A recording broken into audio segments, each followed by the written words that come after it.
মহিলারা আপনার কাছে কিভাবে যাবে? অনেকে বলেন যে হুজুর আপনি বড় বড় নেতাদের কাছে যান না কেন, এবং তাদের সাথে যোগাযোগ করেন না কেন?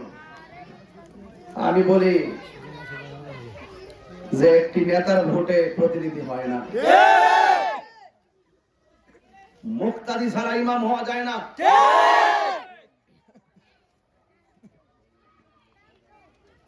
ছাত্র ছাত্রী ছাড়া স্কুলের সৌন্দর্য শোভা পায় না,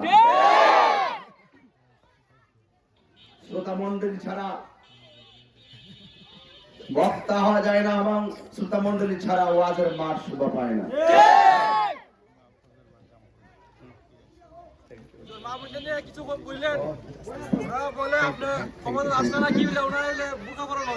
আমার ভাইরা, আমি বলতে চাই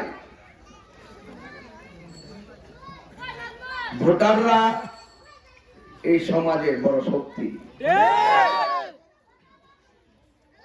একটা কোটিপতির ভোটের যে মূল্য, আমার এই তরুণ ছেলেটার ভোটের একই মূল্য।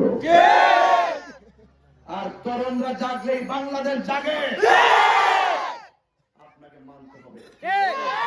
যেই নেতা আমার তরুণদেরকে মামলার হুমকি দেয়, যেই নেতা আমার তরুণ সমর্থকদেরকে হামলার হুমকি দেয়, মনে রাখবেন এই তরুণরাই আগামী দিনের ভবিষ্যৎ।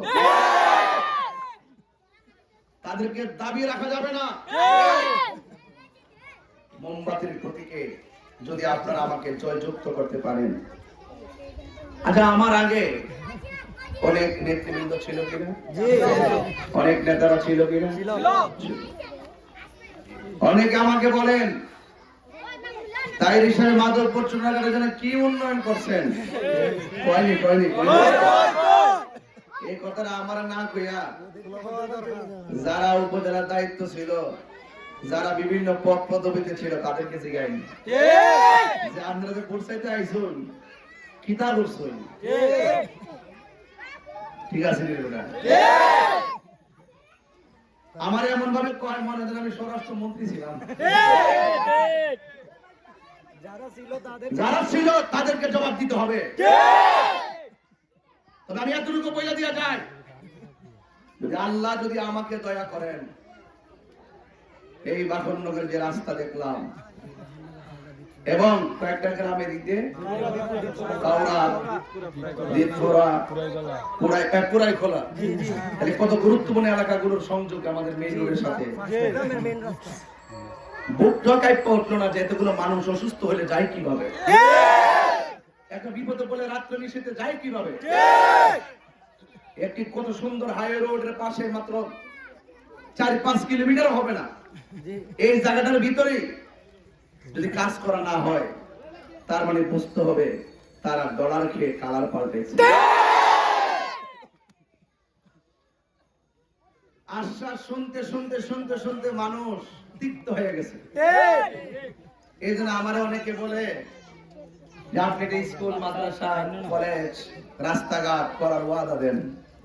আমি বলছি সারা জীবন যে ওয়াদা শুনছো কতটুকু পাইছো? আরে মানুষের পক্ষে কাজ করলে, জনগণের পক্ষে কাজ করতে জবান দিয়ে বের হওয়ার আগে আগে সুন্দর একটা মন সৃষ্টি করতে হয়। এই মন যদি না থাকে, মুখের কথা যত মিষ্টি হোক না কেন, তার কাছ থেকে আমি কিছু আশা করতে পারি না। আমি কথা দিয়ে যাচ্ছি, বাখননগর, কাওড়া এবং দীপপুরা পুরাই খোলার মানুষের দুঃখ বুঝে যাবে ইনশাআল্লাহ। ইনশাআল্লাহ ইনশাআল্লাহ। আমার কাছে নি রে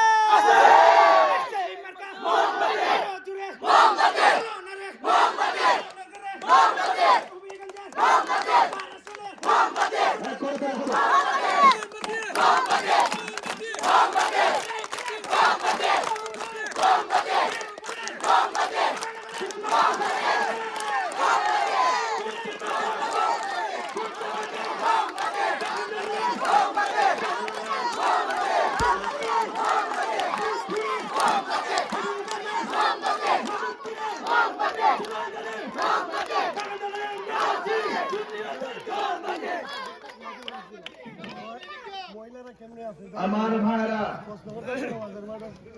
পুরো ধরে দিতে পারে দেবো মনে কথাটা কইতে পারবো। আমার ভাইরা তো মহিলারা আপনার কাছে কিভাবে যাবে? এখন আমার কথা হলো মহিলারা তো ওয়াজে যখন আপনি আসবেন তো ছোট বাচ্চার হাত দিয়েও তো মনের কষ্টটা করতে আচ্ছা, হবে। ঠিক আছে। ঠিক আছে না? আমার ভাইরা আপনারা কি আমার প্রতি বিশ্বাস আছে?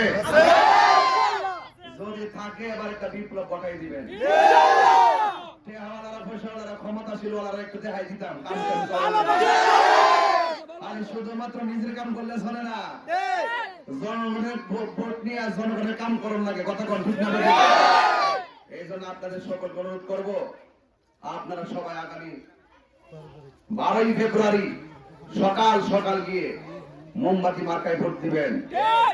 আশা করছি যদি আল্লাহ যদি আমাকে দয়া করেন, টেন্ডারবাজি, চাঁদাবাজি এবং প্রতিহিংসা রাজনীতি বাকনগর থেকে বন্ধ করে দেওয়া হবে।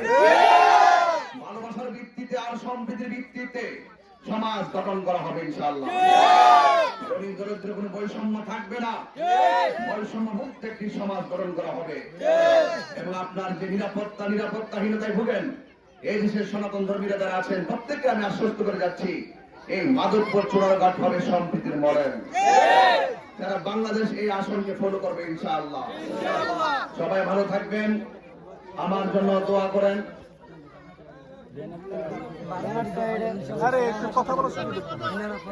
যাক, আমাদের মার্কা কি? অন্যান্য দল যারা করে তাদের তো মার্কা আছে। যদি আমাদের ব্যাপারে কোনো মিসগাইড করে, কোনো ধরনের ভুল তথ্য দেয়, হ্যাঁ, তাইলে আপনারা বলবেন ঠিক আছে আপনাদের মার্কা কি? আর তাকে প্রশ্ন করবো আপনাদের মার্কা কি? তখন সে তার মার্কা করব, আর আমার মার্কা যেটা কি? মোমবাতি। মার্কা দিয়ে তো পার্থক্য হয়ে যাবে, কথা ঠিক না? তো মা বন্ধুকে বলবো আপনারা সবাই আমাদের দোয়া করবেন, আমিও আপনাদের জন্য দোয়া করি। আপনাদের জন্য অনেক মানবিক কথা, অনেক আধ্যাত্মিক কথা আমি বলেছি। আল্লাহর ওয়াস্তে আপনারা সকাল সকাল গিয়ে মোমবাতি মার্কায় ভোট দিবেন। হ্যাঁ, আপনার সামনে যদি কোনো দলের পদ পদবি থাকে তাইলে তারা কইবেন যে তোমার ভোটটা তুমি দাও, আর আমি আর আমার সিফত দিয়ে দাঁড়াইতেছি মোমবাতি। অসুবিধা কি হবে? কত ঠিক না হলো? আল্লাহ আমাদের সকলকে তৌফিক দান করেন, আমিন।